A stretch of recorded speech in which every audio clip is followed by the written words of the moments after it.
COVID gave the perfect opportunity, gave me the time to make the most amazing pizza dough. A good pizza dough should be chewy, should be crunchy, should be soft, needs to have that stretch in it.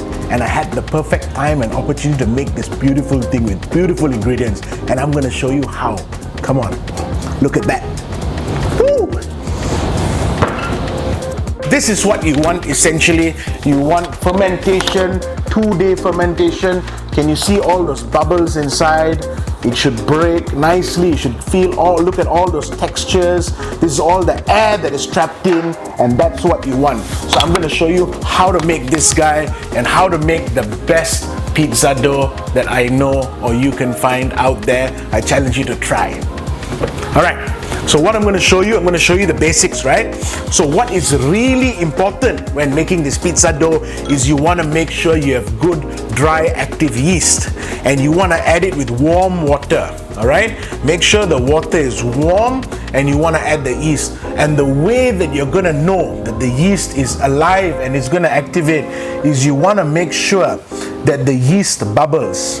And if you don't see any bubble, then you have a problem, because yeast is an active ingredient, it's a live ingredient, and you want to slightly agitate this guy to ensure that the yeast is bubbling. And at this point, if you see no bubble and you see no reaction happening, you want to be worried because the yeast is not alive, and you don't want that, because this yeast is the one that's going to wake your pizza up, cause that bubbles, cause all that fun stuff. You know, when you see those the crust, and then when you bite into that air and you want the chewiness, that is the magic that you want.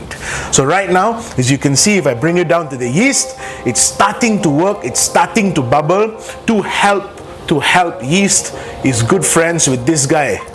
No, it's not cocaine, this is sugar. So you want to put a little bit of sugar. The sugar is going to help with the yeast, it's going to help to bubble, it's going to help to combine this. Sugar is an important part of the process, because it's going to add the caramelization. And sugar, science lesson here, yeah, the Maillard effect, which is causing the burning, the caramelization. That's what you want. That is what sugar is for. And as with sugar, we're going to add the Himalayan pink salt. This is beautiful pink salt that is going to go in. And what we're going to do, we're going to allow this to sit, and we're going to allow this to sit for a couple of minutes to let this all come alive, and to let this, make sure that this mixture survives and goes well and mixes with the. So just imagine there's two types of ingredients. This is the wet ingredients, this is the other ingredients that is going to go in.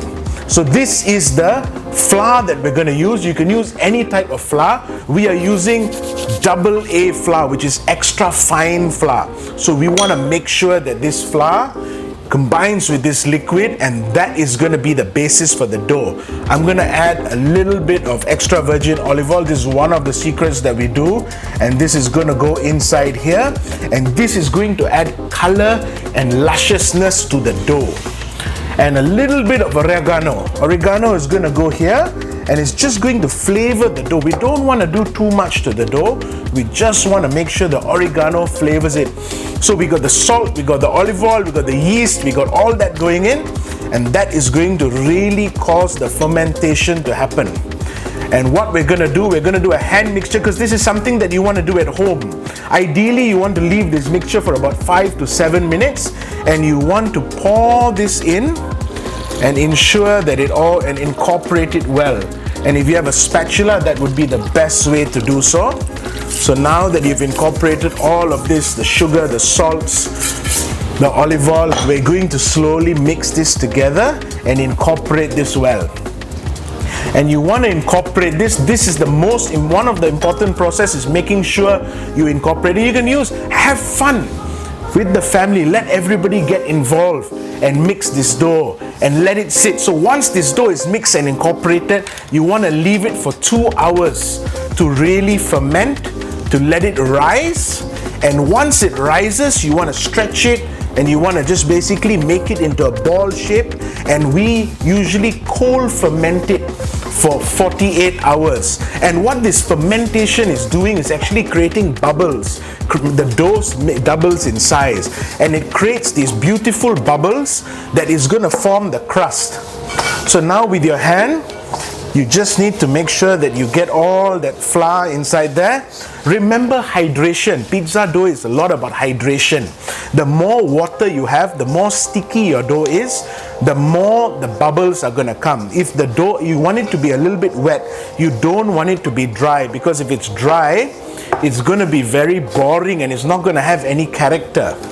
So what's important is you really want to incorporate this and make sure that it's all going together and all the parts are well combined. So I'm showing you a little shortcut recipe today. I will put the real description of what goes into this dough in the bio, so you can actually look at the recipe. So you can see the glutens are starting to stretch, the glutens are starting to get in there, so it's becoming more sticky. It's becoming, you got a lot of hard work lah. You know, nowadays cannot go to the gym, so this is the gym exercise at home, and it's a fun thing that you can do with the family, you know. So can I have the bowl over there to rest? So what we're going to do, we're going to rest this dough and we're going to cover it. We're going to keep it in a warm place and we're going to let it rise, allow it to rise. I'm just going to put a little bit of oil in the container because I don't want it to stick, and I'm going to allow this bad boy to rise inside there. So leave it there. If you can help me to cover it and bring me the final product. So once you've allowed it to rise and you know you get everything, just remember the tips again. You want the gluten, you want the yeast to be there, you want it to bubble. So this is a larger recipe. Look at how much it has come up, how the bubbles are. Look, can you see the bubbles inside here? Can you see the stretch inside there? So now I'm going to show you how to make the pizza dough, how to shape the pizza dough. So what I'm going to do, I'm going to cut at least 250 grams of dough. Okay, I'm going to cut at least 250 grams of dough, which is about that size. Can you take this from me? And this dough, I'm going to make sure I flour the surface a little bit of flour on the surface, a little bit of flour on the hands, clean up the station a little bit of semolina. The semolina is a very important thing. The semolina causes the crunch to happen, on the bottom of the dough. So I'm going to shape the dough. Most importantly, I'm going to shape the dough like that and make it into a ball. So we're using the bottom of my fingers. I'm going to shape it in the ball and then I'm going to press down. All right. So once the shaping has been done, what I'm going to do is I'm just going to use I don't want to use a rolling pin. Do not use a rolling pin. No rolling pins at all. So what we're going to do is we're going to come down with our fingers. We're going to get in there. Can you see how bouncy it is? That's what we want. Victor, if you can pan down, and we're using our fingers to form the crust. So I'm poking into it. I'm not using a rolling pin because I don't want to roll the air out of it. As you can see then, and it's a passionate experience, I tell you, with the pizza. My fingers going in, I tell you, I love it so much lah. So we're going in, we're putting it round, and this pizza you should get about 8 slices. As you can see, the pizza cannot be cold, guys. When it's cold, the gluten will not expand as much. So I'm putting it round again. I'm going like that, and then now I'm going to stretch it like that. Can you see? This is another technique. So once I've gone down like that, now I'm using my fingers and I'm pushing it apart to stretch. Can you see that? Along. So that's what I'm doing. So now that we've already got a decent size shape, and look, it doesn't have to be perfect. Life is not like that. It doesn't have to, you don't have to make up lipstick and everything on it, you know. It just needs to be nice. It needs to be good. It needs to be natural.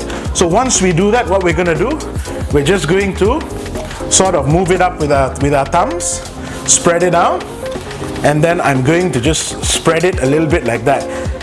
And what we're going to do, we're just going to spread it like that. We're just allowing it. Can you see it's getting bigger in shape?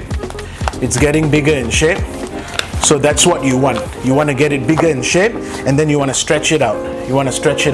If you want it a little bit bigger, you can just stretch it like that. So that's about a good size. That's about a good size. You'll have even crust on one side, uneven crust on the other side, and that's fine. It's all good. You can do that. I think it's ready. We're ready to go to start putting the toppings. So the most important thing, you want the crust on the edge. The crust can be even. Do not use a rolling pin. Make sure the yeast is activated. It bubbles. Make sure that you ferment it. Ferment it for 2 days. If you don't have 2 days, at least 6 hours. I'm begging you, please. 6 hours. Do it in the morning if you want it for dinner. So that is the basic version of how you're going to get a beautiful pizza dough. Remember, no rolling pins, play around with it, use your hands, get comfortable. That's what you want. Experiment. You're not going to get it the first time. It doesn't matter. Each time you do it, you're going to become better, and then you'll be able to even have a good old toss of the pizza anytime that you need. Have fun with it. You heard the Fuel Revolution. Check it out. Make your own dough. If you can't be bothered and you want to get the dough, you can also find it on Sue's Deli. Do it yourself. The ball comes like that. You just need to use a bit of flour and roll it out. Easy peasy. Have fun with it. I just like to play with it all the time.